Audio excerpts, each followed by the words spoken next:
I couldn't move. Every eye in the ornate chapel of Newport was on me, and I felt my stomach twist into knots. My mother-in-law, Judith Davenport, leaned toward a neighbor, her whisper sharp and venomous. "She's just a gold digger, isn't she?" The words cut deeper than the grief around us. My husband, Christopher Prescott, had passed away only hours before, and there I stood beside his casket, frozen. The room was thick with sorrow, yet the tension she created pierced through like a knife. I wanted to defend myself, to shout that my love was real, that my devotion wasn't bought, but I didn't. I stood silent, my hands clenched, every heartbeat a drum of humiliation and anger.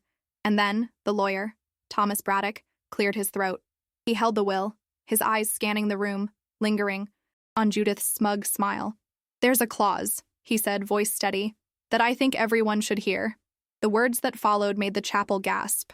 The Prescott estate, including the house, belongs solely to Rachel Monroe. Judith froze. Her carefully crafted mask of superiority faltered. The silence was deafening, filled with disbelief, envy, and the quiet satisfaction of truth.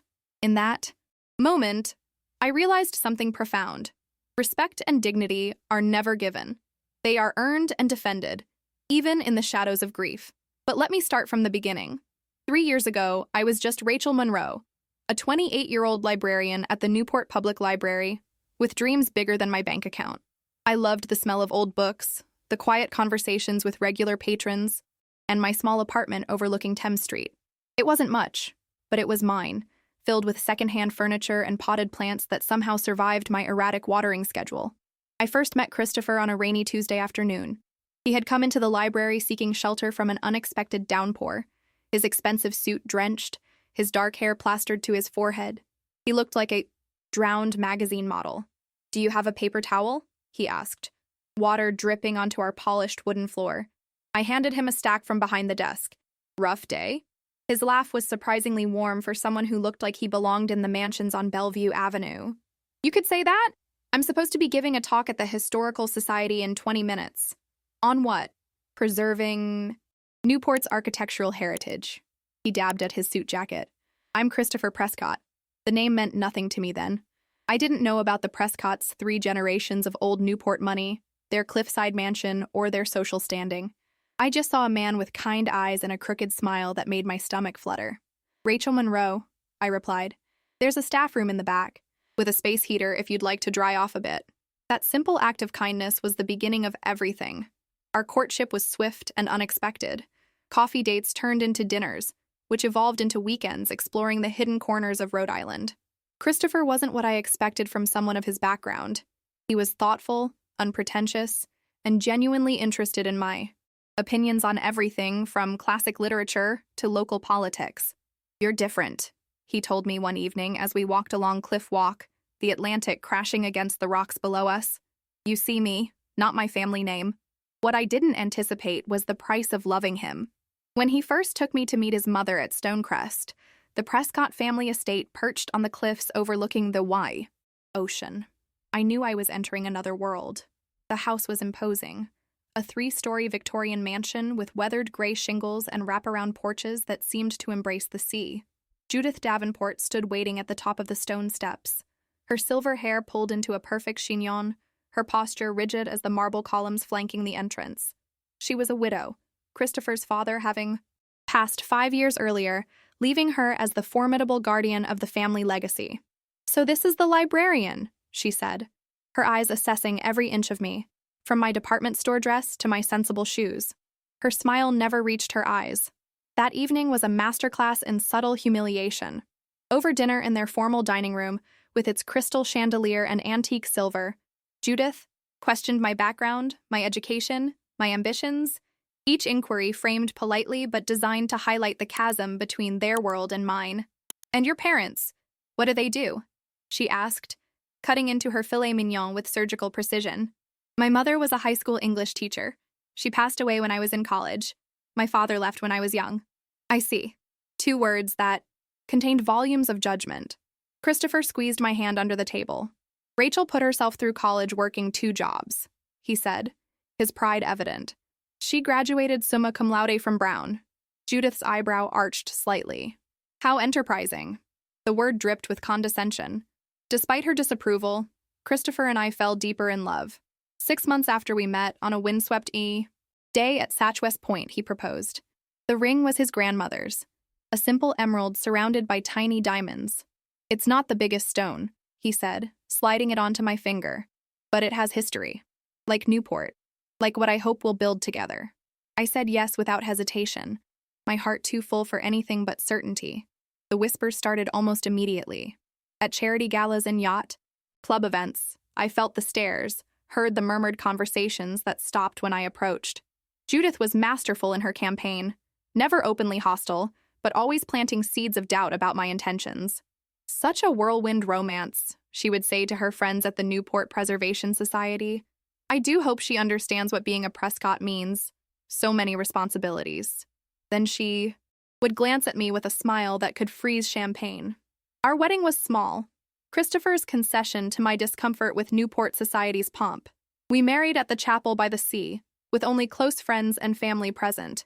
Even there, I could feel Judith's disapproval radiating like heat. "A bride should have a proper wedding," she said when Christopher told her our plans. "People will talk." "Let them," he replied, one of the rare times I heard him challenge her. We moved into a cottage on the Stonecrest property, close enough for family obligations but separate enough for us to breathe. Those first 2 years were a delicate balance of love and navigation.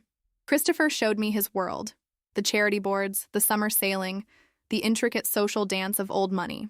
I showed him mine, quiet evenings with books, weekend trips to out-of-the-way towns, the joy of anonymity. For a while, we found our rhythm. I continued working at the library, despite Judith's hints that a Prescott wife had other priorities.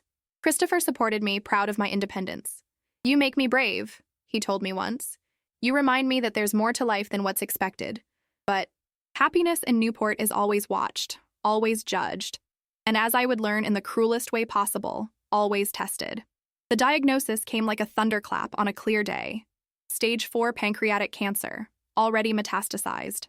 Christopher had been losing weight, complaining of back pain, but we'd attributed it to stress from his increased responsibilities at the family's historic preservation foundation. "I'm so sorry, Mr. and Mrs. Prescott," Dr. Levinson said, his office suddenly too small, too airless.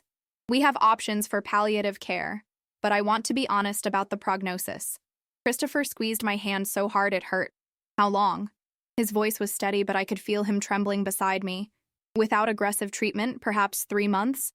With it, we might extend that to 6, possibly a bit longer. But the quality of life considerations..." I stopped hearing after that, the doctor's words becoming a distant hum beneath the roaring in my ears.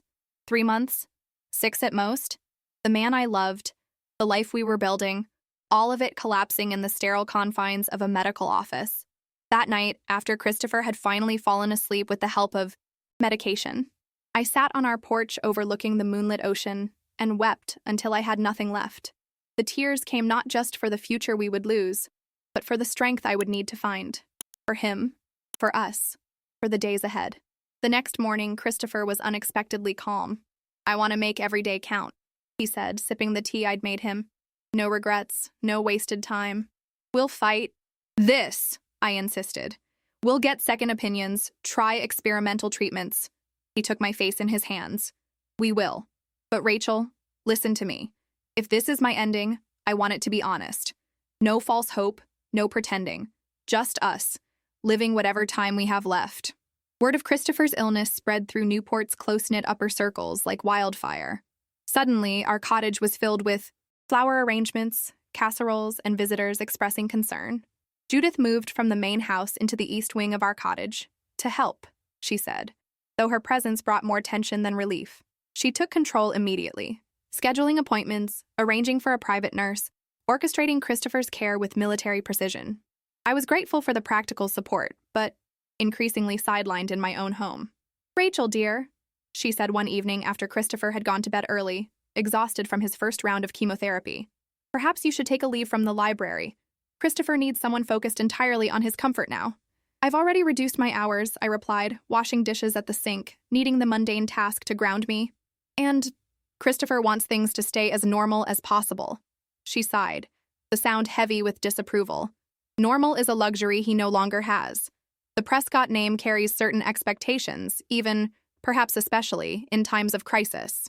What she meant but wouldn't say directly was that my husband's death should be managed with the same social propriety as every other aspect of Prescott life. Her concern wasn't just for Christopher's comfort but for appearances. Who visited, what was said, how the family was perceived in their grief. As Christopher's condition worsened, the dynamic in our home shifted. Judith began excluding me from doctor consultations, making decisions about his treatment without consulting me, intercepting calls from friends who reached out. I fought where I could, but my energy was focused on the precious moments when Christopher was lucid and pain-free. In those moments, we talked about everything and nothing. Memories of our first dates, books he'd never read but wanted my opinion on, places we'd dreamed of visiting. Sometimes he would drift to sleep mid-sentence, his hand in mine, and I would sit there for hours, watching his chest rise and fall, memorizing the lines of his face. 4 months after the diagnosis, on a crisp autumn day with leaves swirling past our windows, Christopher asked to speak with Thomas Braddock, the family attorney. Judith was at a church committee meeting, and the nurse was on a break. We were alone for the first time in weeks. "Are you sure?" I asked, reaching for my phone. "You're tired, it could wait until tomorrow." Christopher shook his head, his once vibrant face now gaunt, his blue eyes sunken, but still determined. "Today, Rachel. It has to be today." Thomas arrived within the hour, his leather briefcase and solemn demeanor bringing an official weight to our bedroom-turned-sick room. Christopher asked me to stay, despite Thomas's pointed glance suggesting private legal matters. "Whatever you need to say can, be said in front of my wife," Christopher insisted, his voice frail but firm. The meeting lasted nearly 2 hours. Christopher spoke more than he had in days, his energy seemingly restored by purpose. I didn't understand all the legal terminology, the clauses and codicils, but I understood what mattered. He was putting his affairs in order, making sure I would be taken care of. When Thomas finally left, promising to return the next day with documents for signature, Christopher reached for me. "Come here," he said, patting the bed beside him. When I sat, he took my hand. "I need you to promise me something. Anything," I whispered. "After I'm gone, be yourself. Don't let Newport change you. Don't let my mother—" He paused, catching his breath. "Don't let anyone tell you that you didn't belong here, with me. Because you did. You do." I couldn't speak, could only nod through my tears. "And Rachel, don't stay where you're not valued. Find your happiness again, wherever that leads you." 2 days later, after signing the revised will, Christopher slipped into a coma. 3 days after that, on a stormy October morning, he took his last breath with me holding his hand, and Judith, standing at the foot of the bed, her grief as controlled as everything else in her life. The funeral was set for the following Monday at Trinity Church, where generations of Prescotts had been baptized, married, and memorialized. In the days between Christopher's death and the service, I moved through preparations in a fog, let Judith handle the arrangements, accepted condolences from people whose names I couldn't remember, until that moment in the chapel, when her whisper cut through my protective numbness, and Thomas Braddock stood to read the will that would change everything. The Prescott estate, including the house, belonged solely to Rachel Monroe.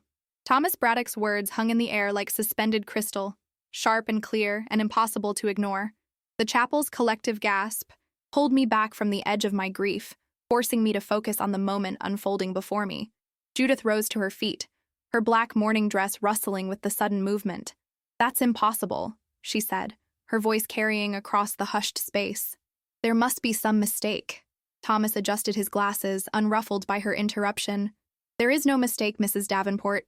I drew up the papers myself, at Christopher's explicit instruction, and he signed them in sound mind and body, with proper witnesses present." I watched as Judith's perfectly composed face crumbled slightly, her eyes darting around the room to gauge the reaction of Newport's elite gathered for the service. These were people whose opinions she had cultivated for decades, whose respect she had earned through impeccable social navigation. And now, in one sentence, her son had upended everything she thought was secure. "If I may continue," Thomas said, clearing his throat. Christopher was quite specific about his wishes. He turned a page in the document before him. "To my wife, Rachel Monroe Prescott, I leave Stonecrest and all properties held in my name, along with my full share of the Prescott, family holdings and investments. She has been my heart and my home, and I entrust to her the legacy that was entrusted to me." The silence in the room deepened. I could feel tears streaming down my face, but I made no move to wipe them away. Christopher's words, his final words to the world, wrapped around me like a shield. Thomas continued, his voice softening slightly. To my mother, Judith Davenport, I leave my personal collection of first editions, my father's pocket watch, and an annual stipend to be managed by the estate trustees. He paused, then added, Christopher included a personal note here. Mother, I hope you will find comfort in these items that connect us through generations, and that you will support Rachel as she navigates this new chapter. She has been nothing but loving and loyal, and she deserves the same in return. A strangled sound escaped Judith's throat. She sank back into her seat, her hands gripping her handbag so tightly that her knuckles turned white. The rest of the will detailed smaller bequests, donations to the library where I worked, to historic preservation causes Christopher had championed, gifts to friends and staff, but the room's attention remained fixed on the bombshell that had just exploded. Stonecrest, the crown jewel of the Prescott family, now belonged to the librarian from Thames Street. When the reading concluded, Thomas closed his folder and nodded to the minister, who stepped forward to complete the memorial service. But the damage, or justice, depending on one's perspective, was done. The remainder of the service passed in a blur of hymns and eulogies, with Judith sitting rigidly beside me, a gulf of Antarctic proportions between us. After the final prayer, people filed past to offer condolences, their expressions now complicated by the revelation of Christopher's will. Some avoided looking directly at me, unsure how to navigate this new reality. Others, particularly those who had always found Judith intimidating, seemed to regard me with newfound respect or curiosity. Carla Simmons, my neighbor and one of the few genuine friends I'd made in Newport, squeezed my hand when it was her turn. He knew exactly what he was doing, she whispered. Stay strong. As the chapel emptied, Judith finally turned to me, her voice low and controlled despite the fury I could see simmering beneath the surface. We need to talk, not here. Yes, I agreed, suddenly exhausted. Not here. The reception following the service was held at Stonecrest, my home now, though the thought felt surreal. Catering staff moved efficiently through rooms that Christopher and I had once made our own, serving petit fours and champagne to guests who murmured in clusters, undoubtedly discussing the shocking turn of events they had just witnessed. I stood in the corner of the main drawing room, accepting condolences, and watching Judith work the crowd with practiced grace, though I could see the strain in her smile. She was damage controlling, I realized, spinning the situation, planting her version of events before mine could take root. Thomas Braddock appeared at my elbow, a glass of water in his hand. Drink this, he said quietly.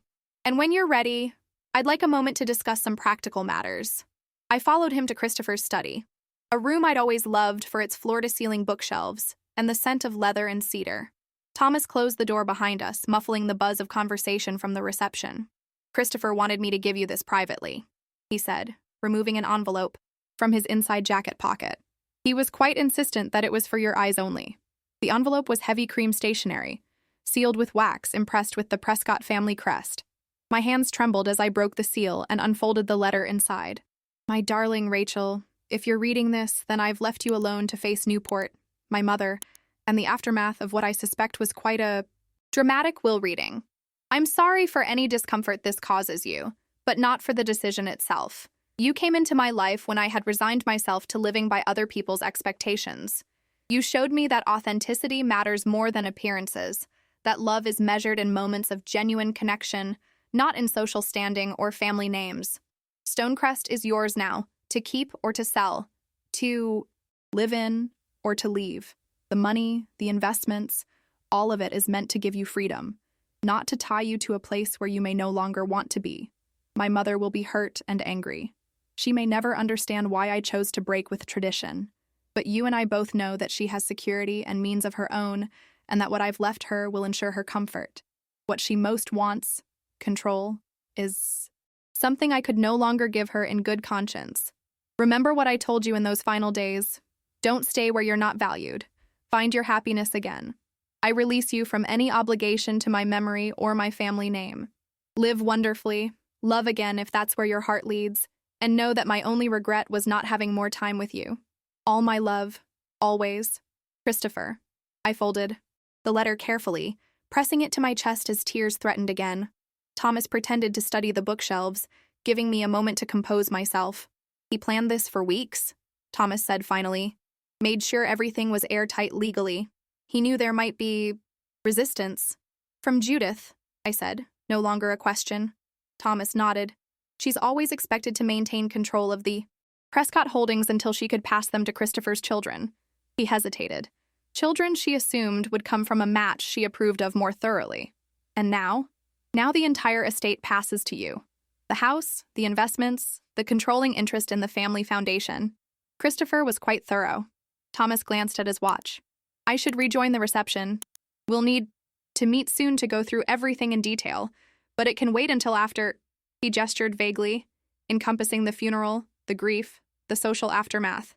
After he left, I remained in Christopher's study, drawing strength from the familiar surroundings. My fingertips traced the spines of his beloved books, paused on the framed photo of us from our wedding day. I could almost hear his voice. Don't let anyone tell you that you didn't belong here with me.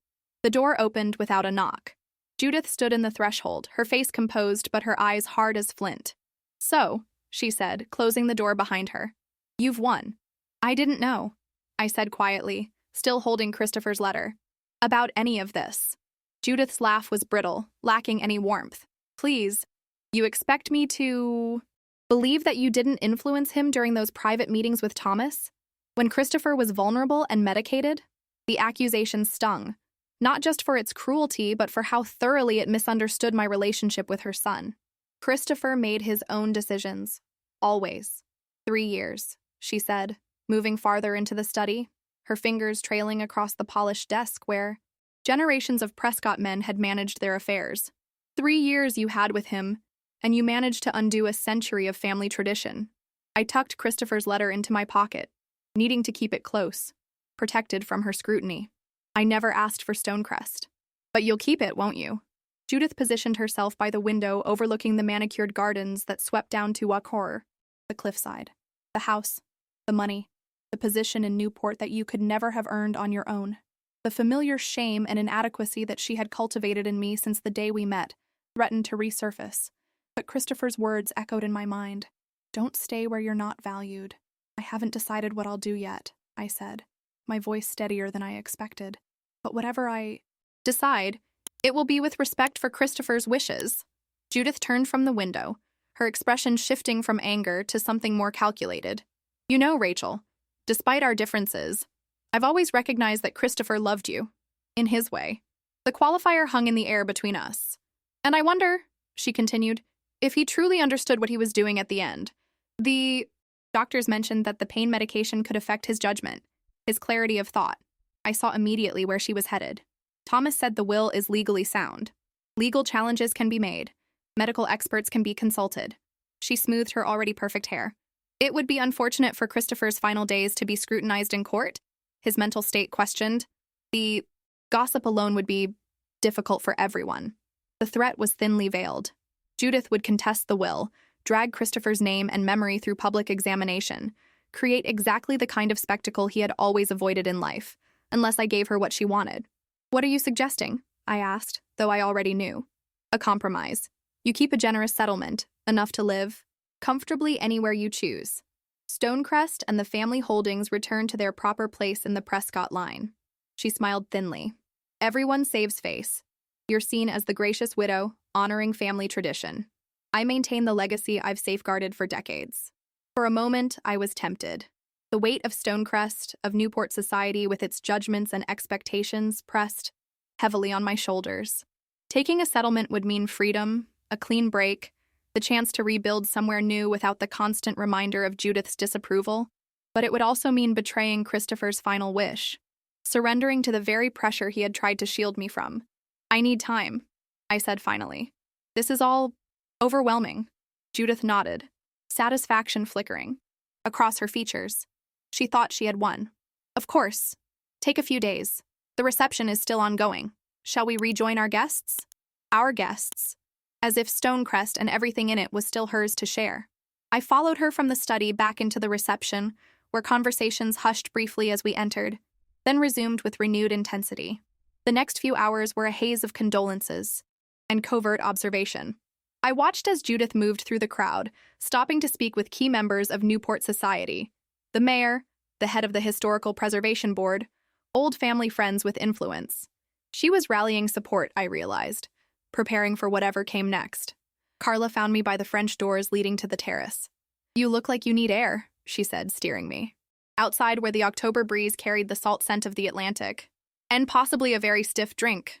Away from prying eyes, I allowed my shoulders to slump. Judith is going to contest the will.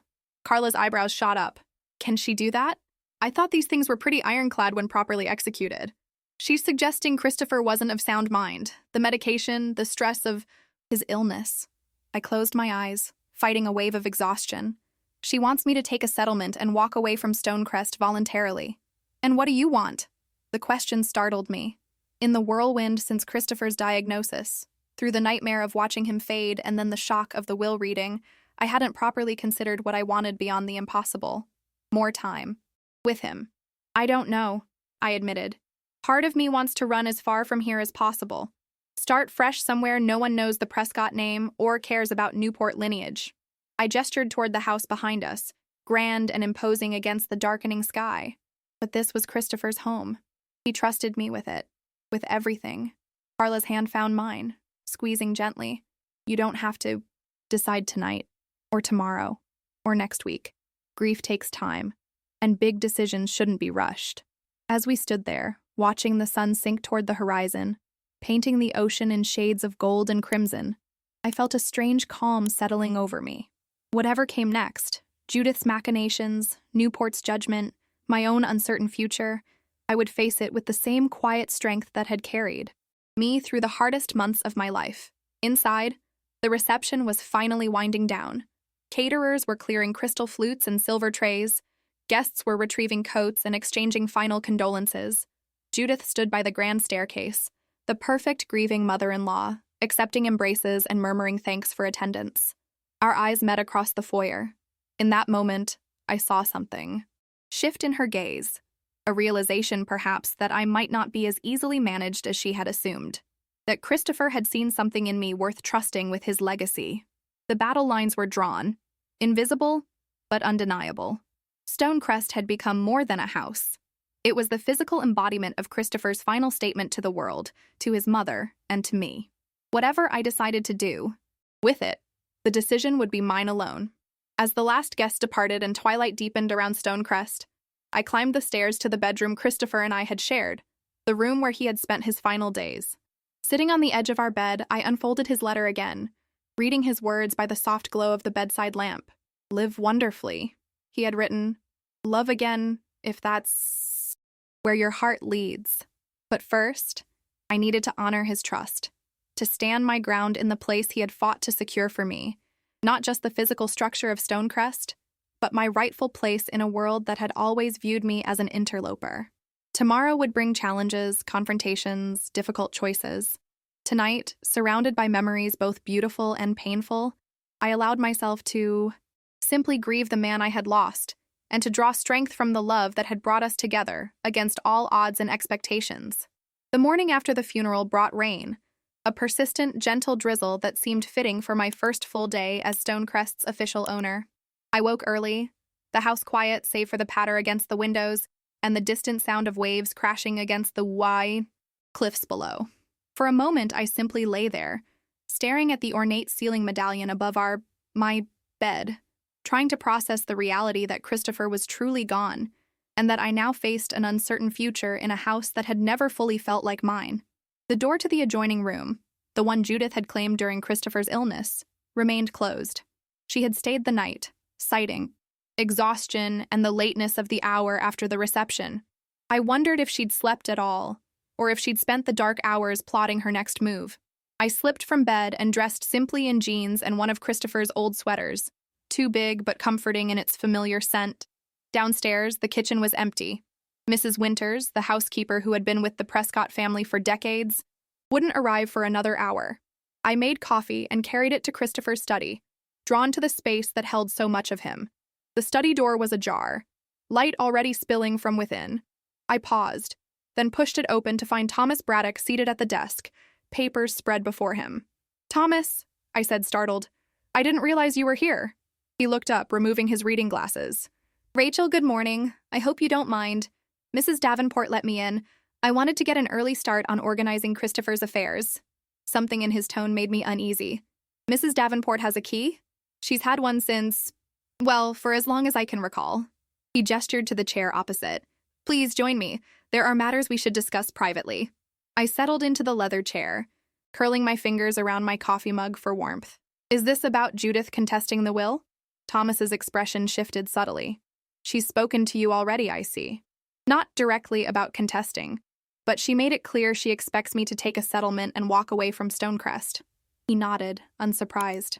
I anticipated this. It's why I came early, to warn you and to make sure you understand exactly what Christopher arranged. He selected a folder from the stack before him. Judith may attempt to challenge the will on grounds of undue influence or diminished capacity, but she will fail. How can you be so certain? Because Christopher was extraordinarily thorough. Thomas opened the folder, revealing documents with official seals. 2 months before he died, he underwent a complete psychological evaluation to establish his mental competency. He videotaped his will instructions, explicitly stating that he was acting of his own free will, without coercion. He even arranged for separate legal counsel to review everything, to ensure there could be no conflict of interest on my part. I stared at him, my coffee forgotten. He did all this without telling me? He didn't want to burden you with legal matters while you were caring for him, but he was determined that his wishes would be honored, and that you would be protected. Thomas removed another document from the folder. There's more. Christopher has left instructions about certain matters that he felt should only come to light if Judith attempted to challenge your inheritance. My stomach tightened. What kind of matters? Thomas hesitated. Financial irregularities involving the Prescott Foundation. Nothing criminal, but certainly ethically questionable. Judith has been directing foundation funds to support her personal projects and social standing for years, with minimal oversight. Christopher discovered this during his final audit of family accounts. The revelation stunned me. The Prescott Foundation was Newport's most prestigious charitable organization, funding historic preservation, educational initiatives, and cultural programs throughout Rhode Island. Its reputation was impeccable, as was Judith's, as its most visible board member. Christopher didn't want to expose this during his lifetime, Thomas continued. He hoped that providing generously for Judith in his will while transferring control to you would be enough. But he left explicit instructions that if she contested the will, these financial records should be submitted to the Foundation Board, and if necessary, to the appropriate regulatory authorities. I set my mug down, my hand suddenly unsteady. He was blackmailing his own mother? From beyond the grave? He was protecting you, Thomas corrected gently. And perhaps forcing a reckoning that was long overdue. The Prescott name has always stood for integrity in Newport. Christopher couldn't reconcile that public image with what he discovered about the Foundation's management. The weight of this new information settled heavily on my shoulders.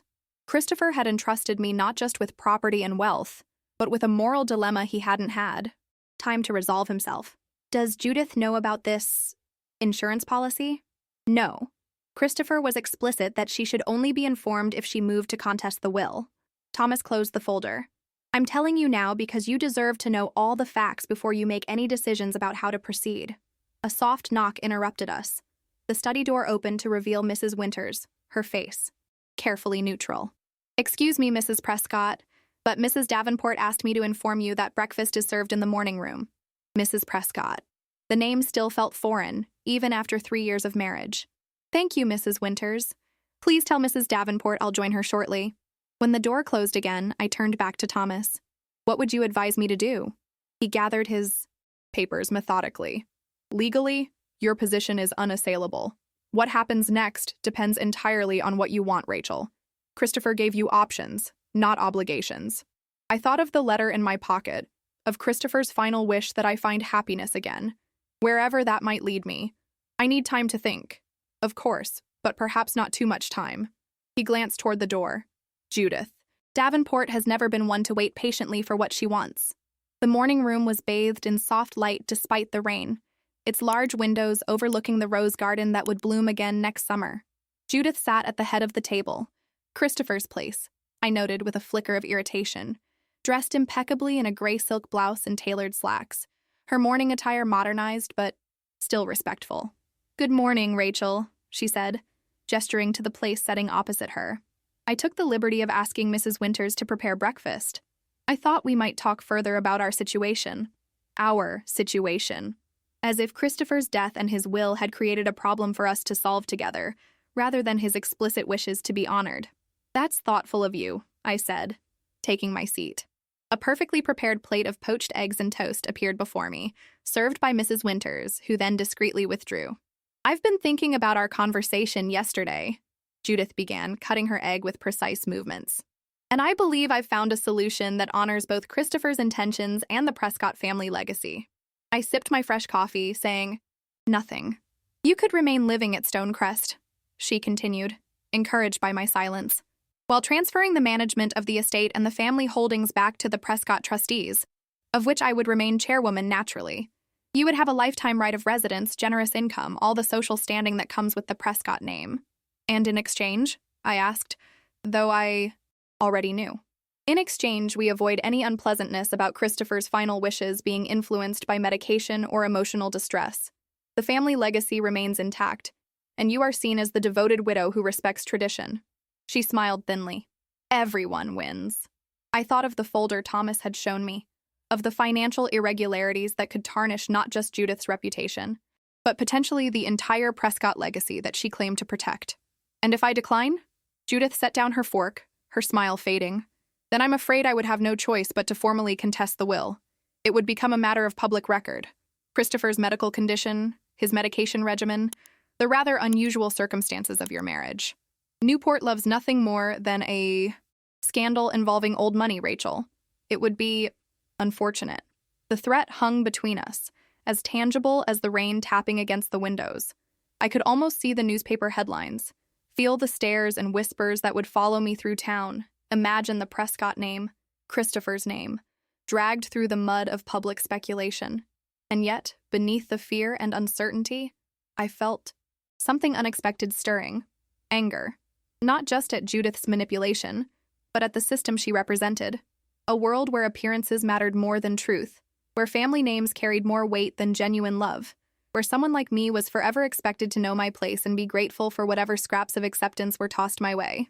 "I need to consider your offer carefully," I said, surprising myself with how steady my voice sounded. "This isn't a decision I can make over breakfast." Judith's eyes narrowed slightly, but she nodded. "Of course. Take the weekend. But Rachel," she added, her tone hardening, "I would advise against discussing our private family matters with outsiders.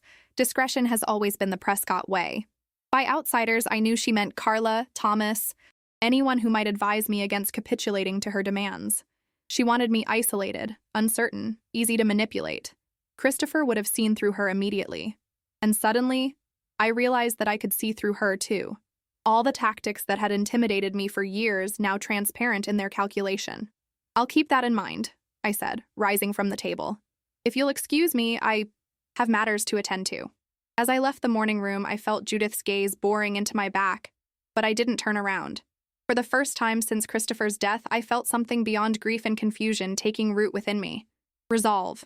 The weekend passed in a strange limbo. Judith maintained her presence at Stonecrest, ostensibly to help me adjust to my new reality as a widow, though her true purpose was transparent. She wanted to keep me under observation, to isolate me from potential allies, and to press her advantage while my grief was still raw. I retreated to the library, not the grand formal one that featured in Newport historical home tours, but the smaller, more intimate reading room Christopher and I had created in what was once a morning parlor. Here, surrounded by books we had chosen together, photographs of our brief but meaningful life, I could think more clearly. On Sunday afternoon, a soft knock interrupted my solitude. Mrs. Winters stood in the doorway, her usually impassive face showing a hint of concern. "Mrs. Prescott, I thought you should know that Mrs. Davenport has invited several members of the foundation board for tea. They've just arrived." I set aside the book I'd been attempting to read. "Thank you, Mrs. Winters. I wasn't aware we were expecting guests." A flicker of something, disapproval perhaps, crossed her features. Mrs. Davenport often hosted Sunday teas for board members. It was a tradition. Was. Past tense. A subtle reminder that things had changed, that traditions now rested in my hands, not Judith's. "I see. Would you please let Mrs. Davenport know that I'll join them shortly." After Mrs. Winters departed, I stood before the small mirror above the fireplace, smoothing my hair and straightening my simple sweater and trousers. Not the elegant attire Judith would expect for entertaining foundation board members, But I was done pretending to be someone I wasn't to please Newport society. The formal drawing room hummed with the polite conversation of the wealthy and well-connected when I entered. 4 board members, all longtime Newport residents, all friends of Judith's social circle, sat arranged around the antique tea service that had been in the Prescott family for generations. Judith looked up, her smile tightening almost imperceptibly as she registered my casual attire. "Ah, Rachel, there you are. I was just telling everyone how well you're holding up under such difficult circumstances." I recognized the strategy immediately. By gathering influential community members, she was establishing a narrative. The grieving mother supporting her son's overwhelmed young widow, the steady hand guiding the Prescott legacy through a challenging transition. The board members would leave with the impression that Judith remained the true authority at Stonecrest, regardless of what legal documents might say. "How thoughtful of you to arrange this," I said, taking the empty seat beside Judith rather than across from her, a subtle positioning that placed us as equals rather than opponents. "I've been looking forward to meeting more members of the foundation board." Judith's teacup paused halfway to her lips. This wasn't the script she had planned. "We were just discussing the annual preservation gala," said Margaret Whitmore, a silver-haired woman whose family had summered in Newport since the Gilded Age. "Judith has always done such a marvelous job as chairwoman." "Yes, Christopher often spoke of his mother's dedication to the foundation," I said, accepting a cup of tea from Mrs. Winters. "He was especially interested in its financial management. In fact, just before his illness progressed, he was conducting quite a thorough review of the foundation's accounts." The room quieted. Judith set down her cup with a sharp click against its saucer. "Financial matters bored Christopher," she said dismissively. "He left those details to the board treasurer and me." "On the contrary," I replied, meeting her gaze steadily. "He was quite invested in understanding every aspect of the foundation's operations. He believed transparency was essential for maintaining donor trust and the Prescott reputation for integrity." The message was subtle but clear. I knew something. Whether the board members caught the undercurrent or not, Judith certainly did. Her eyes narrowed fractionally, reassessing me and the threat I might pose. The conversation shifted to safer topics: upcoming exhibits at the Newport Historical Society, restoration projects along Bellevue Avenue. But the atmosphere had changed. I participated minimally but attentively, noting the dynamics between Judith and the board members, storing observations for future reference. When the visitors finally departed 2 hours later, Judith closed the front door behind them and turned to me, her composure slipping for the first time. "What exactly do you think you're doing?" she demanded, her voice low but intense. "Getting to know the foundation board," I replied calmly. "Since I'll be taking Christopher's seat, as stipulated in the bylaws when a Prescott family member dies." Her face paled slightly. "The board position passes to the next Prescott by blood, not marriage." "Not according to the amended bylaws Christopher filed 3 months ago," I said, drawing on information Thomas had shared during our early morning meeting. "As his widow and the holder of the controlling interest in Prescott Holdings, the seat is now mine." Judith stepped closer, her perfect facade cracking further. "You know nothing about running a foundation, about Newport society, about the responsibilities that come with the Prescott name." "Perhaps not," I acknowledged, "but I'm a quick learner, and I had an excellent teacher in Christopher." "This isn't over, Rachel," she said, her voice hardening. "I've given you a reasonable option to avoid public unpleasantness. My offer expires tomorrow. After that, I'll do whatever necessary to protect the Prescott legacy, including contesting the will on grounds of Christopher's diminished capacity." I thought of the documents Thomas had shown me, the evidence that could destroy Judith's carefully cultivated reputation. I could threaten her with exposure, fight fire with fire, but that wasn't why Christopher had entrusted me with his legacy. "I'll have my answer for you tomorrow," I said instead, turning toward the stairs. "Until then, I'd appreciate some time alone to consider everything carefully." That evening, I sat in the window seat of our bedroom, my bedroom now, watching darkness settle over the ocean, the distant lighthouse beginning its rhythmic sweep. The house was quiet. Judith had gone out to dinner with friends, another strategic move to reinforce her social standing while isolating me. I unfolded Christopher's letter again, the paper now soft from repeated handling. "Don't stay where you're not valued," he had written. "Find your happiness again." But what did that mean for me now? Walking away from Stonecrest would be simpler in many ways, taking a settlement, starting fresh somewhere without the weight of the Prescott legacy, without Judith's constant undermining. Yet something in me resisted the easy path. This wasn't just about a house or money.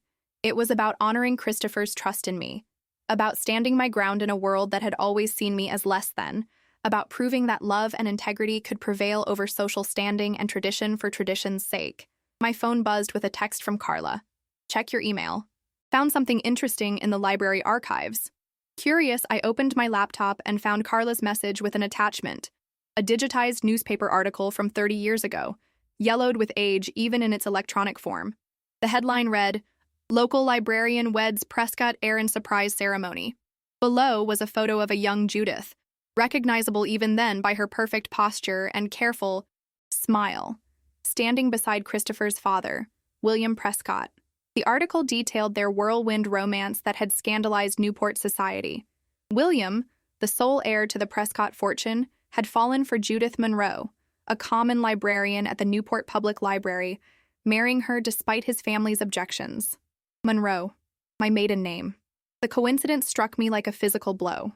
I read on, learning how William's parents had eventually accepted the match, how Judith had transformed herself into the perfect Newport socialite, abandoning her former life so thoroughly that few now remembered her humble beginnings.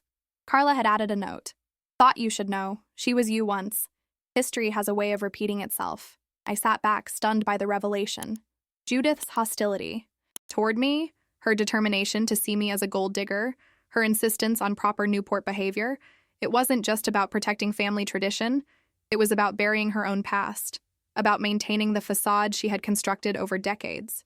She had fought so hard to belong that she had become the very gatekeeper who would have once excluded her. With this new understanding came clarity about what I needed to do.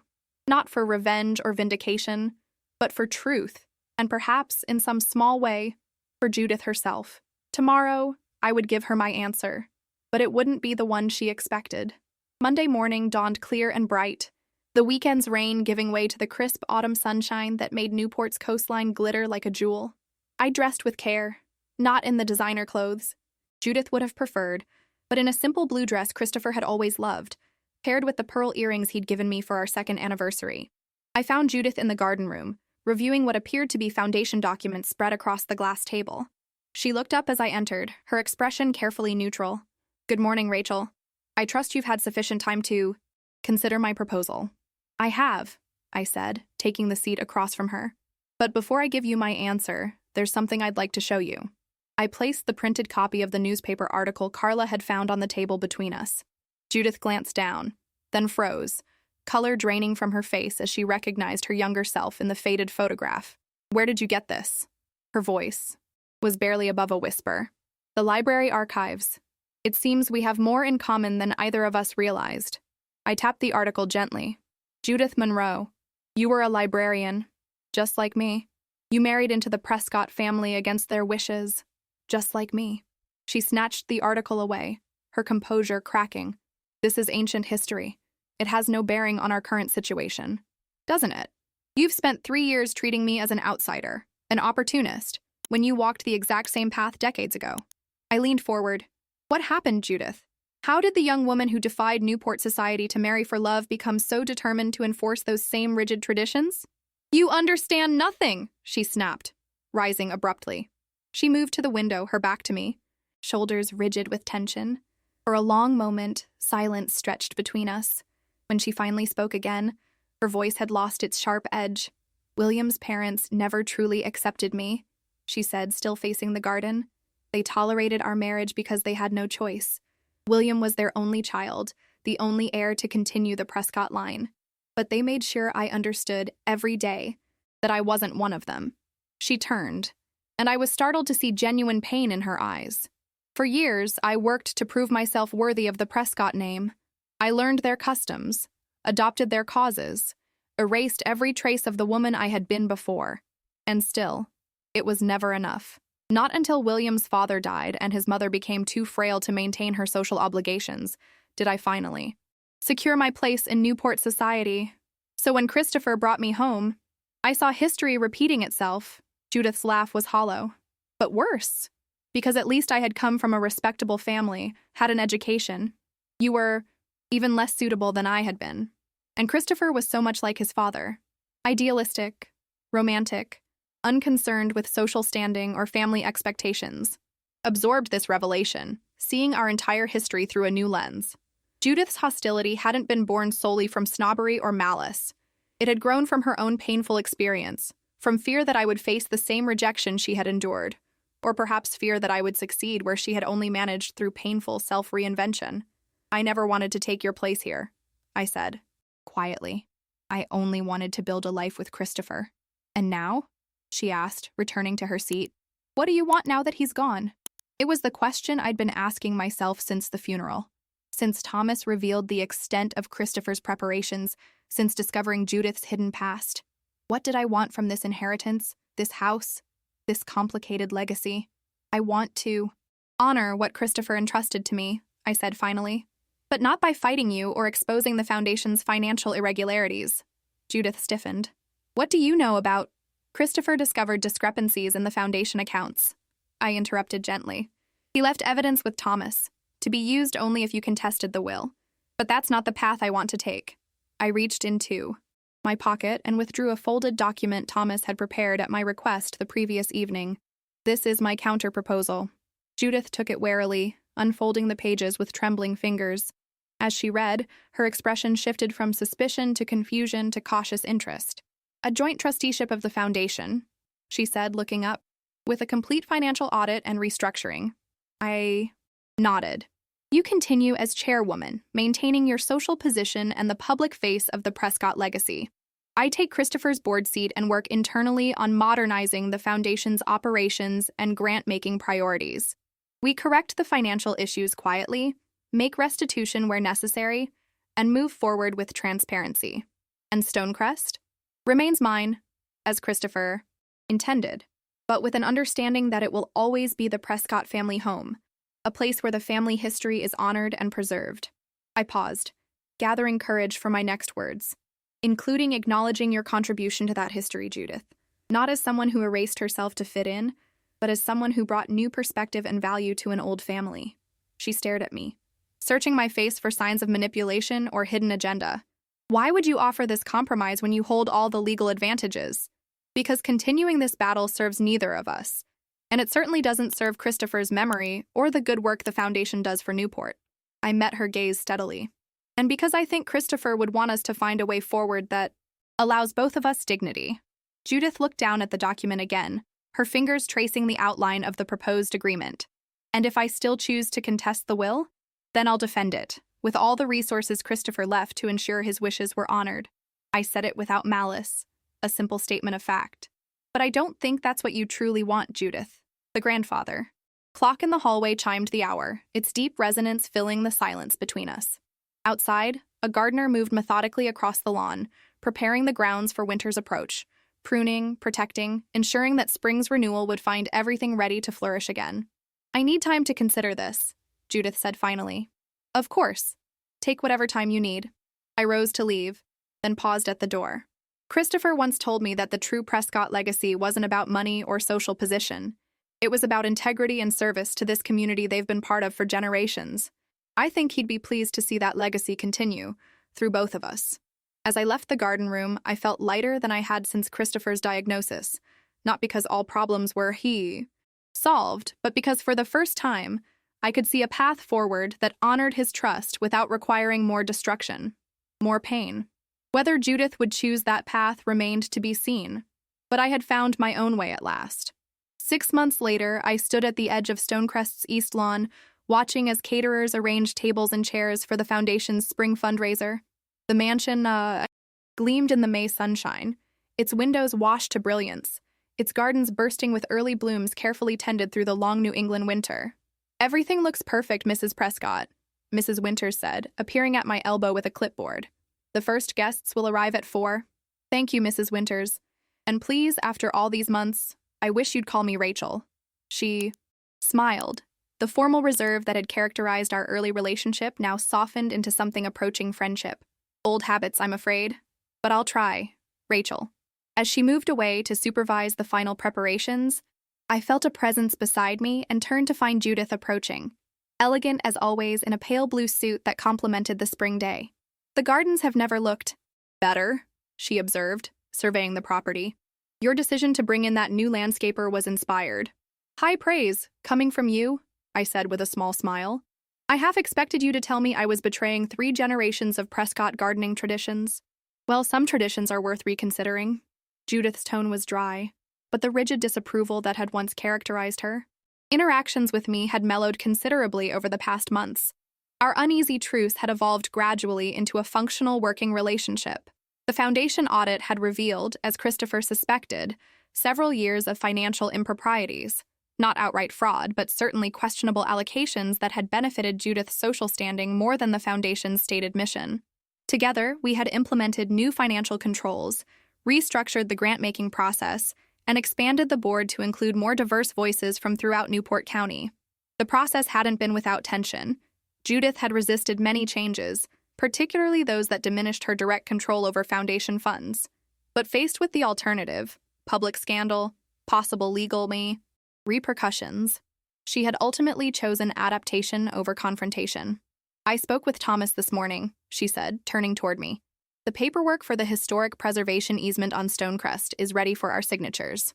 This had been my idea, placing Stonecrest under a preservation easement that would ensure the house and grounds would be maintained according to historic standards and, eventually opened for limited public tours, regardless of who owned it in the future.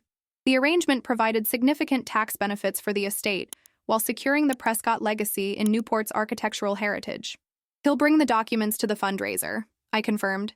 It seems fitting to sign them today with the Foundation's supporters as witnesses. Judith nodded, then hesitated. Rachel, there's something else I wanted to discuss with you.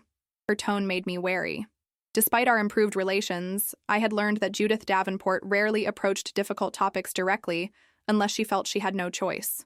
The East Wing renovation, she continued. I've been thinking that perhaps it's not necessary for me to maintain separate accommodations here at Stonecrest. Indefinitely. I tried to mask my surprise. Judith had moved from the cottage's adjoining room to the more separate East Wing shortly after our agreement, establishing a careful distance between us while maintaining her presence at Stonecrest for social appearances. You're considering moving back to your townhouse in town? I asked. Actually, I've been looking at the Harborview condominiums on Thames Street. They're quite elegant, centrally located for my committee work, and she paused, seemingly searching for words, more suited to this stage of my life. I understood the unspoken meaning. After months of watching me manage Stonecrest with respect for its history, but according to my own vision, Judith was finally acknowledging that this was no longer her home, and perhaps hadn't been since Christopher's death. I think that sounds perfect for you, I said carefully, but you know you'll always have a place here, whenever you wish to stay. Thank you. Her voice held a note of genuine gratitude. I think Christopher would be pleased with how we've managed to coexist. Before I could respond, Carla appeared, waving as she crossed the lawn toward us. Judith nodded, politely to her, another small victory as she had initially viewed my friendship with Carla as inappropriate for the Prescott widow, and excused herself to check on the champagne service. Well, this is quite the transformation, Carla said, gesturing toward the elegant setup taking shape across the grounds. From funeral to celebration in half a year. Life moves on, I said, linking my arm. Through hers as we strolled toward the rose garden Christopher had so loved, even when we think it can't possibly continue after such loss. And you? How are you really doing? Carla asked, her voice softening. I considered the question seriously. The past 6 months had been a journey through grief, conflict, resolution, and gradual rebuilding. There were still days when I woke expecting to find Christopher beside me, moments when a particular sight or scent would bring tears without warning. But alongside the sorrow had grown something unexpected, a sense of purpose, of capability I hadn't known I possessed. I'm finding my way, I said finally. Not the life I expected, but one I think Christopher would be proud of. And Judith? Still plotting your social downfall? Carla's tone was light, but her concern genuine. Actually, she just told me she's moving to a condo in town. I think we've reached a kind of understanding. Miracles never cease, Carla murmured, though I suspect it has less to do with her changing and more to do with you standing your ground. Perhaps there was truth in that. The woman who had stood frozen beside Christopher's casket, wounded by Judith's whispered cruelty, would never have imagined finding the strength to face down Newport society and claim her rightful place, not just as Christopher's widow, but as someone worthy in her own right. The afternoon unfolded beautifully.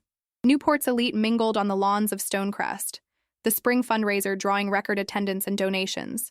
I moved among them with a confidence that no longer felt forced, discussing the foundation's new initiatives, accepting condolences that had evolved from pitying to respectful, introducing board members to potential donors. When Thomas arrived with the preservation easement documents, Judith and I signed them together on the terrace overlooking the ocean, the gathered crowd applauding the formalization of Stonecrest's future as a historic landmark.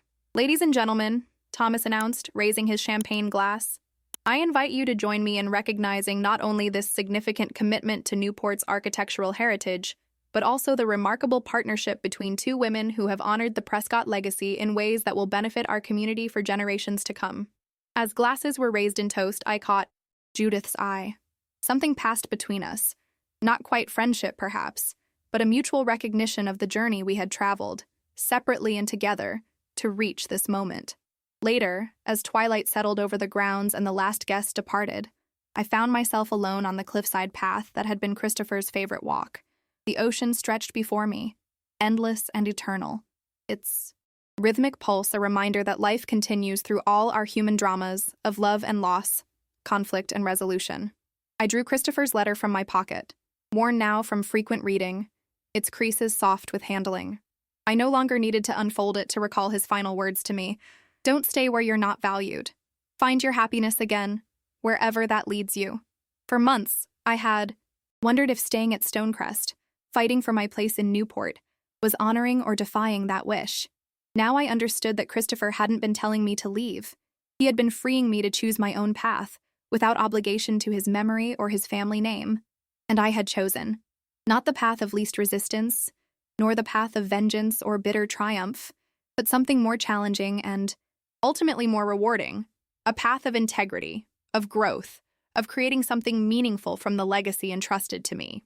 Stonecrest had never been just a house to Christopher. It had been a responsibility, a connection to history, a place from which to serve the community he loved. In learning to make it mine, I had discovered strengths I never knew I possessed and purpose beyond the role of wife or widow. The gathering darkness brought the first stars out above the Atlantic. A breeze carried the salt scent of the ocean, mingled with the fragrance of early roses from the garden below. I carefully refolded Christopher's letter and returned it to my pocket, no longer needing its guidance as I had in those first raw days of grief and uncertainty. "I think you'd be proud," I whispered to the evening air. "Not just of what I've done with your legacy, but of who I've become in the process." As I turned to walk back toward the house, my house, illuminated now against the deepening night, I felt a profound sense of peace settle over me. The whispers that had once cut so deeply at Christopher's funeral had faded to insignificance, replaced by my own quiet certainty. I had not just survived Judith's attempts to diminish me or Newport's judgment of my worthiness. I had transformed them, and in doing so, transformed myself, not by becoming someone different, but by fully embracing who I had been all along, a woman of integrity, strength, and quiet determination. Christopher had seen those qualities in me from our first meeting in the rain-soaked library. Now, at last, I saw them clearly in myself. Stonecrest waited, its lights a beacon guiding me home, not to the home that Christopher and I had shared, nor the ancestral stronghold that Judith had guarded, but to something new yet rooted in tradition, personal yet connected to community, shaped by the past yet facing confidently toward the future. My future, on my terms. With dignity earned not through family names or social standing, but through the quiet strength that comes from knowing your own worth and standing firm in your truth, even when every whisper tries to convince you otherwise.